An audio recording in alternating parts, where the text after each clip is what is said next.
Орусиянын аскерлери Казакстандын аэропортуна конуп, учактан түшүп жатышат. Коңшу Казакстанга Орусиянын аскер кызматкерлери келишти.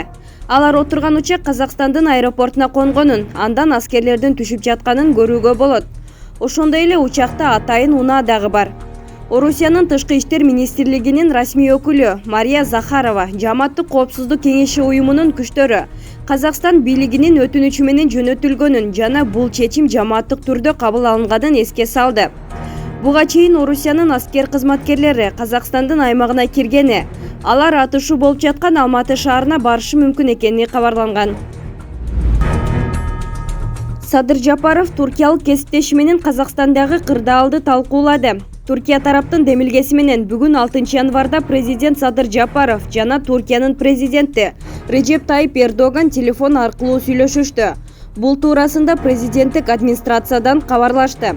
Мамлекет башчылары эки тараптуу кызматташуунун келечегин, ошондой эле региондогу азыркы кырдаалды, анын ичинде Казакстандагы окуяларды талкуулашты.